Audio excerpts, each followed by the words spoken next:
जय श्री कृष्ण। प्रिय दर्शकों, जगत के बंधन से मुक्त होने के लिए निसंकल्प होना बहुत आवश्यक है।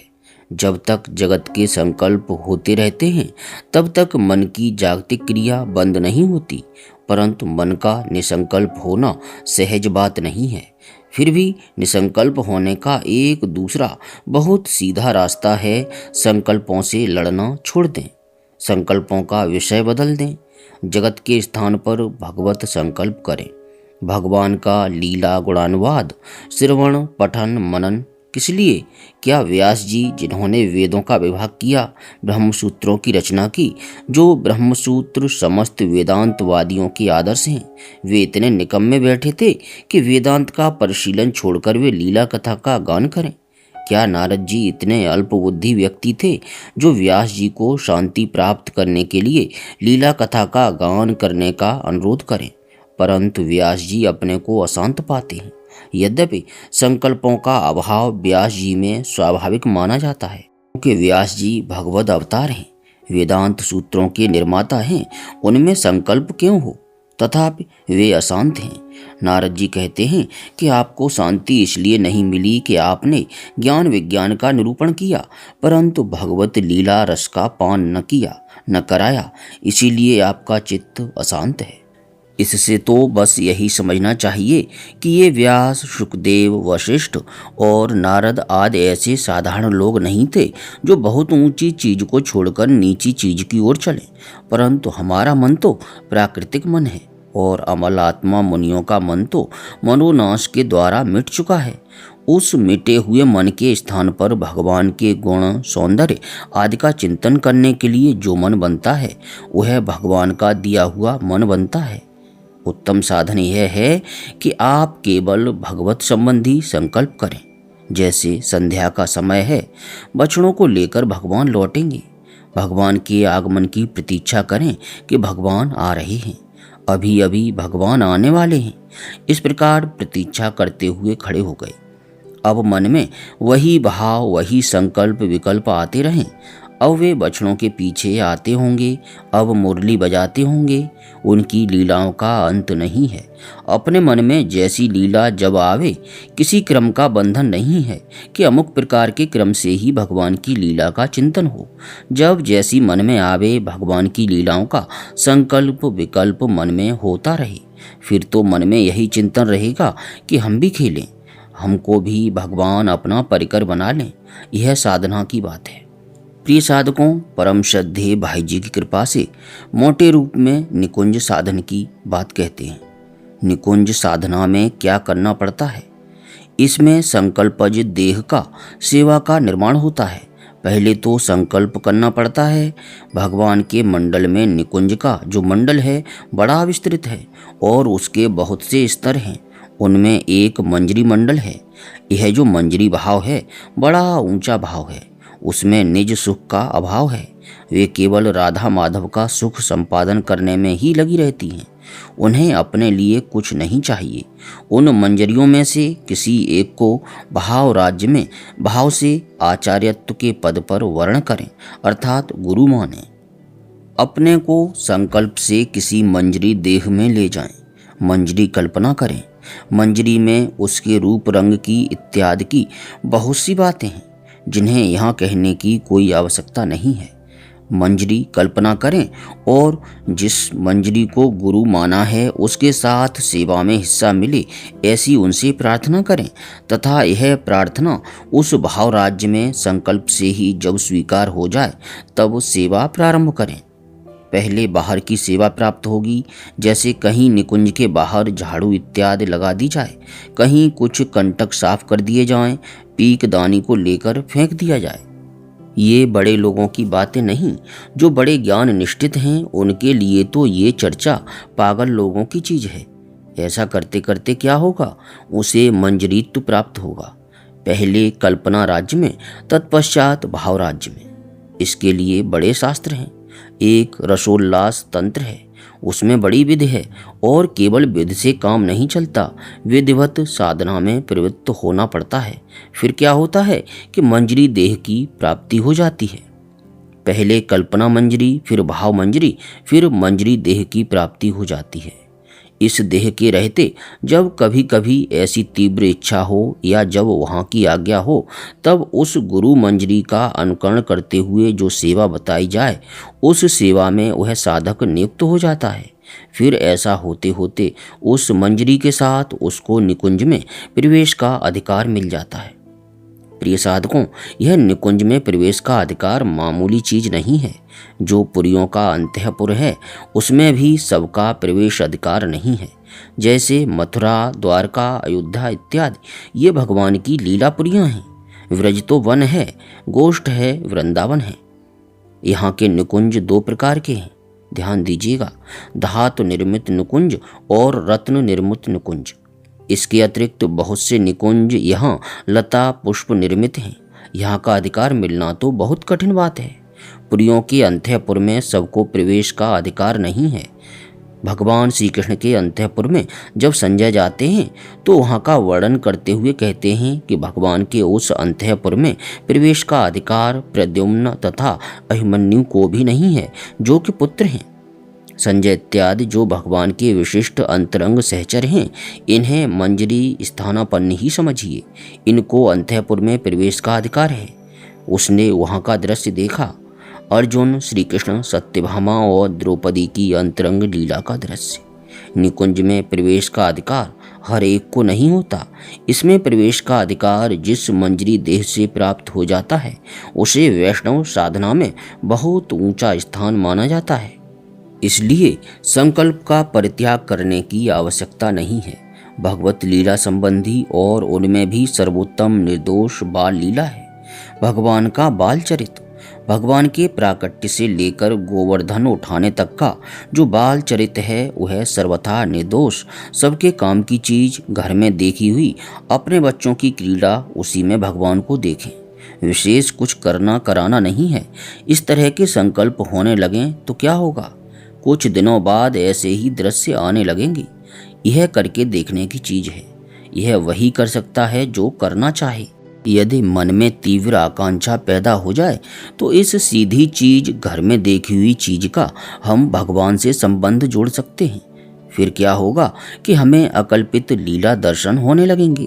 इस प्रकार की लीला चलते फिरते, उठते बैठते, सोते जागते हर समय हमारे मन में आने लगेगी। ध्यान करना नहीं पड़ेगा। लीला के वे दृश्य जबरदस्ती सामने आने लगेंगे, पर आने लगेंगे उनके सामने जो उनको पकड़ना चाहे। उपेक्षा करेगा तो वहाँ मन में नहीं आएंगे। और यदि कहीं मन में यह हो जाए कि आज तो बड़ा हर्ज हो गया, बड़ा जरूरी काम था, तो भगवान तो किसी का भी जरूरी काम छीनना नहीं चाहते। जब भगवान की जरूरत, आवश्यकता पैदा हो, तब भगवान को पुकार लेना। भगवान तो हर समय तैयार हैं। गोपांगनाओं की क्या कम परीक्षा हुई? ये परीक्षा मामूली परीक्षा नहीं थी, लेकिन वे इसमें उत्तीर्ण हो गईं। इस प्रकार के प्रलोभन भय सामने आते हैं। रास मंडल की परीक्षा मामूली परीक्षा नहीं थी। भगवान कहते हैं, नरक में जाओगी, पतियों को छोड़कर आई हो। ये किसी पतिव्रता स्त्री का काम नहीं है। स्वयं भगवान कहते हैं, कोई दूसरा नहीं कहता। कोई भी व्यक्ति उसी वक्त डर जाए, कांप जाए। सबसे बड़ी परीक्षा होती है स्वसुख की। यह बड़ी महीन चीज है। मान लेते हैं कि स्वसुख की वांछा नहीं है, लेकिन स्वसुख की वांछा ही वह काम कराने में लगी रहती है। ये तो पीछे की चीजें हैं। हम तो बहुत पहले की बात कहते हैं कि मन में भगवान का संकल्प करें।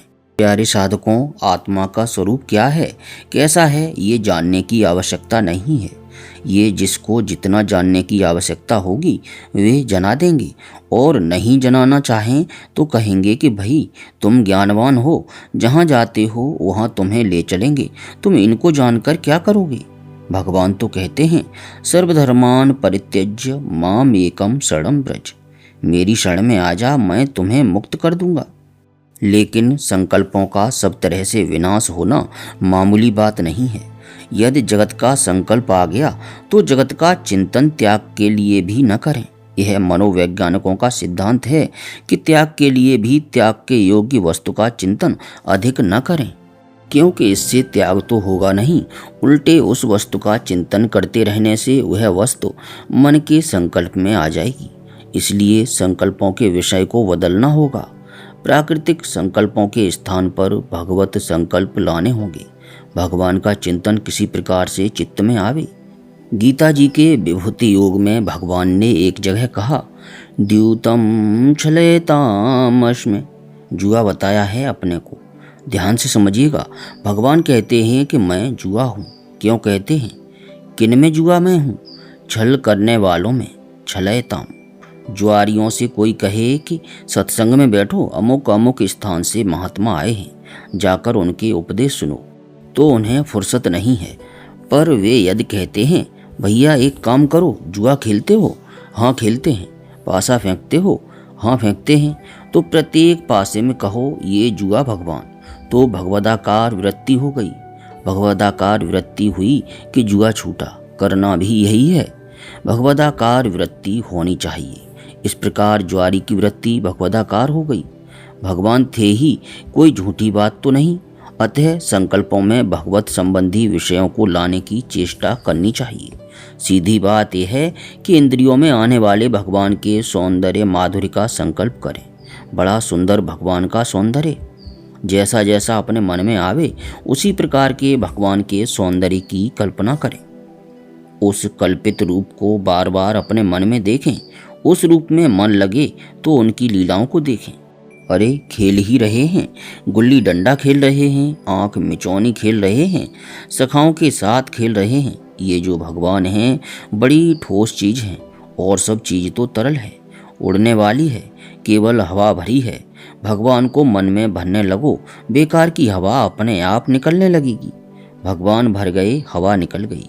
भगवान मन में जितना भर जाएंगे उतना निकलेंगे नहीं। भगवान को पकड़ना आसान है, छोड़ना आसान नहीं। भगवान पकड़ना जानते हैं, छोड़ना नहीं जानते। मन में भगवान जितना भर जाएं उतना स्थान उन्होंने ले लिया। जो उनके अधिकार आ गया वे उसके सदा के लिए मालिक बन गए। इसलिए भगवत संबंधी संकल्प जैसे जैसे मन में आवे उसी प्रकार करता रहे। इससे भगवत संकल्प का मन हो जाएगा, उसकी प्रवृत्ति दृढ़ हो जाएगी। मन की एक बड़ी सुंदर स्थिति यह है कि यह तदाकार होना जानता है, और जिसमें लगाया जाता है उसी के आकार बन जाता है, तदाकार ही हो जाता है। ब्रह्माकार भी, विषयाकार भी। मन को भोग से हटाकर भगवान में लगाना है। अभी तो ऐसा हमारा बुरा अभ्यास है कि भोगों में पद पद पर दुख का अनुभव हो रहा है, तब भी हम उन्हीं की ओर खींचते जाते हैं। लेकिन भगवत संबंधी संकल्प करने का रस मन को चखा दिया जाए तो मन वह रस अपने आप लेने लगेगा। चित्त चाहता है शांति, चित्त चाहता है आनंद, चित्त चाहता है द्वंद्व रहित सुख। ऐसा सुख आत्यांतिक नित्य पूर्ण सुख सिवाय भगवान के और कहीं नहीं है। जो सुख स्वरूप आनंद रूप भगवान हैं, उन भगवान के संपर्क का सुख जब चित्त में ठहरने लगे तो अपने आप उसमें एक नवीन सुख की अनुभूति होने लगेगी, जो अत्यंत विलक्षण होगा।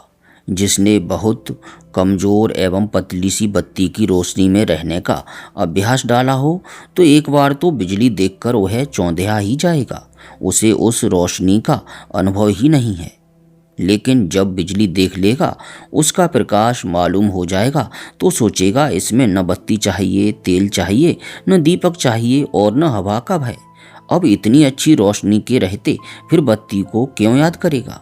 इसी प्रकार हमारा मन भगवान का संकल्प करने वाला बनने लगे तो क्या होगा, संसार उसमें से निकलने लगेगा। जो ये भगवत भाव राज्य है वह प्रेम का राज्य है। इस राज्य में भगवान को प्रियतम मानकर उनकी लीलाओं का संकल्प करना पड़ता है।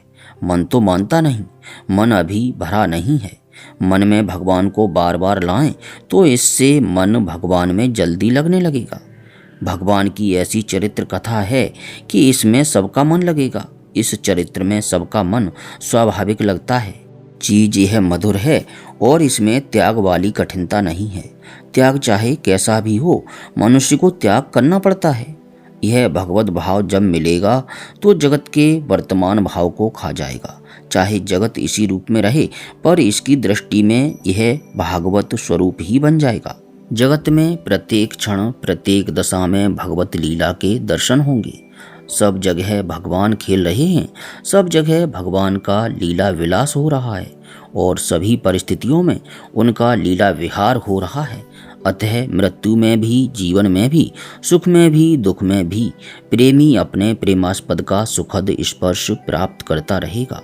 जो स्पर्श केवल हाथ से होता है वह तो स्थूल स्पर्श है। सूक्ष्म स्पर्श या वास्तविक स्पर्श से अर्थ है आत्म स्पर्श, ब्रह्म स्पर्श एवं भगवत स्पर्श। यह स्पर्श इतना सुखद है कि हम लोगों को इसकी कल्पना नहीं है। इसे व्यक्त करने के लिए शब्द नहीं है।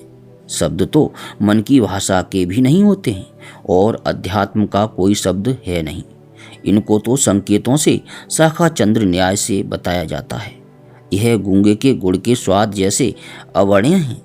भगवान के संपर्क का जो सुख है उसे बतलाया नहीं जा सकता। श्री रामचरितमानस में आता है, गिरा नयन नयन बिनु बानी।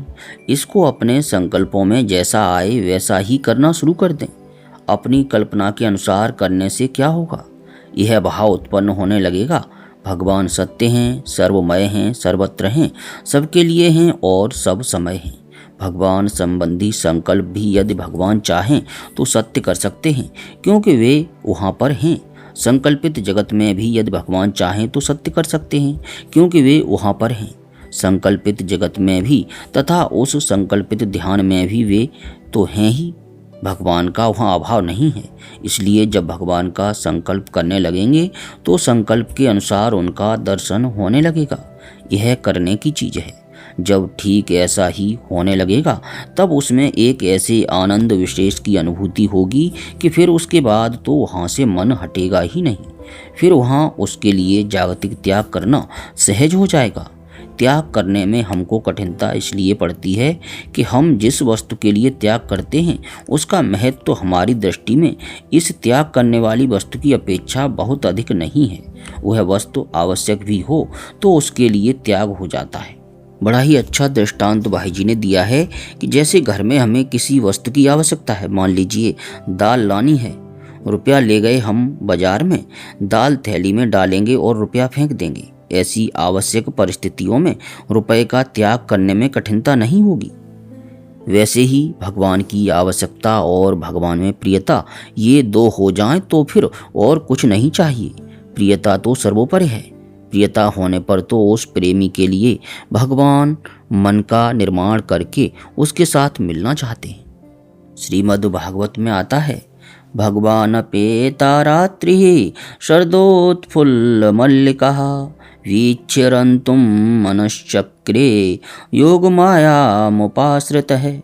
भगवान स्वयं रसास्वादन करना चाहते हैं कि यदि रस पवित्र हो, यदि रस अव्यभिचारी हो, यदि उसमें कुरसता विरसता अरसता न हो तो उसका रसास्वादन करने के लिए भगवान चले आते हैं। मन में विषय तो हो नहीं और जो समर्पण है जीवन का वह उनके सुख के लिए हो तथा उसमें भरा हो त्याग, तो यह रस और सरस बन जाता है। इसमें प्रेम रस भरा रहता है। सरस रस जहाँ बन गया हो उसको लेने भगवान आते हैं। सरस रस होता है प्रियता में, प्रियत्व में। जहाँ भगवान प्रिय लगे उनका नाम प्रिय हो गया, उनका धाम प्रिय हो गया, उनका सब कुछ प्रिय हो गया, उनकी बात प्रिय हो गई, सारा का सारा मधुर हो गया। प्यारे प्रभु प्रेमियों, भगवान के माधुर्य का जब प्राकट्य होता है तो सारे जगत में मधुरता भर जाती है। भगवान के रस का प्रादुर्भाव होता है तो जगत सरस बन जाता है। भगवान के प्रकाश का प्राकट्य होता है तो जगत प्रकाशमय बन जाता है। परंतु जहाँ भगवान का संपर्क नहीं, वहाँ न रस है, न प्रकाश है और न औज्ज्वल्य ही। वहाँ तो तम है, अंधकार है, कुरस है, विरस है, अरस है। भगवान की चाह पैदा हो जाए, प्रियता न भी हो तब भी काम हो जाता है। जीव मात्र सुख चाहता है, पर अखंड पूर्ण नित्य सुख इस संसार में नहीं है, इसलिए कहीं भी तृप्ति नहीं मिलती। सिद्धांत यही है। इंद्र हो जाएं, ब्रह्मा हो जाएं, तब भी हम आगे कुछ और प्राप्त करना चाहते हैं। इसका अर्थ यही है कि नित्य अखंड पूर्ण को चाहते हैं। वह चाहे आत्मा हो, ब्रह्मा हो, भगवान हो, जो नित्य है, पूर्ण है, अखंड है, उसी को हम चाहते हैं। आवश्यकता तो हमें अमृत की है, परंतु हम मल में अमृत मानते हैं। 2 प्रकार की मक्खियों का वर्णन आता है। रामकृष्ण परमहंस जी ने कहा है कि 2 प्रकार की मक्खियाँ होती हैं। एक तो मधुमक्खी होती है जो केवल शहद खाती है, और एक विष्ठा आदि मक्खी होती है जो शहद भी खाती है और यदि मल दिख जाए तो वह शहद को छोड़कर मल भी खाने लगती है। इसलिए विषयासक्त लोगों का स्वभाव है मलासक्ति। विषयासक्ति का अर्थ है मलासक्ति। भोगासक्ति का अर्थ है मलासक्ति। विषय रूपी विष को मांग मांग कर पीना चाहते हैं और यदि भगवान ने नहीं दिया तो कहते हैं महाराज हमको तो अभाव में रख दिया आपने, भाग्य फूट गया हमारा जो आपने कृपा हम पर नहीं की। प्यारे साधकों, रस की आवश्यकता सबको है क्योंकि रस भगवान का स्वरूप है। सभी भगवान को चाहते हैं, ये भी ठीक है, लेकिन हम भगवान की चाह पूरी कर लेते हैं भोगों से। विषयों से पूरी करना चाहते हैं भगवान की चाह को। चाह पूरी होती भी नहीं और मिलता है दुख ही दुख। भगवान की कृपा से वह क्षण हमें तभी प्राप्त होगा जब हमारा मन यथार्थ देखेगा। हम उस रस को केवल प्राप्त करना चाहेंगे। हमने तो गंदी चीज को मिठाई मान लिया, विष को सुधा समझ लिया। तुलसीदास जी यही कहते हैं श्री रामचरितमानस में, नर्तन पाए विषय मन देही, पलट सुधाते सठ विष लेही। जो नर्तन लेकर विषयों में मन लगाते हैं वे अमृत देकर बदले में जहर लेते हैं। ऐसे लोगों को कौन बुद्धिमान कहेगा जो पारस मण खाकर घुंघची लेते हैं। ताहे कबहूँ भल कहे न कोई, गुंजाग्रह परस मन खोई। उसको मिलता क्या है इस जीवन में भोगी को, नरक यंत्रणा और दुर्भाग्य। ते नर नरक रूप जीवत जग, भव भंजन पद विमुख अभागी। इसीलिए सावधानी की आवश्यकता है। सावधान होकर के भगवान में रस मानकर चलें। किसी दूसरी चीज में मन ललचाया नहीं कि तत्काल गंदगी याद कर ली। और सच्ची बात तो यह है कि उधर मन लगने पर स्थिति अपने आप बनेगी। जिसका मन एक बार भगवान में खिंचा वह लौटेगा नहीं। यह उसका विलक्षण जादू है। भगवान की ओर मन खिंच जाए तो उसे लौटाना अपने वश की बात नहीं है। ऐसी मजबूत पकड़ है कि फिर लौटता नहीं। बस दो काम करें, एक तो मन में भगवत संबंधी बहुत सुंदर संकल्प करने का प्रयास करें, दूसरे अपनी भाषा में, प्रेम भाव की भाषा में अपना दुख भगवान के सामने रोवें। कातर प्रार्थना करें कि भगवान आप कृपा करके ऐसा करें, मेरे मन में आपके सिवाय सारे संकल्पों का संन्यास हो जाए, अभाव हो जाए। मैं नहीं चाहता किसी और प्रकार का सुख, केवल आपका स्मरण मन में बना रहे। यही सत्य संकल्प भगवत चिंतन का मूल है। ऐसा करते रहने से सहज ही भगवान का, उनकी लीला का चिंतन होता रहेगा। फिर तो हम साधन को ही नहीं साध्य को भी प्राप्त कर लेंगे। प्रिय साधकों, इस वीडियो को अधिक से अधिक लाइक और शेयर अवश्य करें, जिससे दूसरे साधकों को, दूसरे भक्तों को भी यथा योग्य लाभ प्राप्त हो सके। अब किसी प्रकार की त्रुटि के लिए क्षमा चाहते हुए आपसे पुनः विनती है कि अपने हृदय में अपने इष्ट का स्मरण करते हुए प्रेम से गदगद वाणी से बोलिए, हरे कृष्ण कृष्ण कृष्ण हरे हरे, हरे राम राम राम हरे हरे।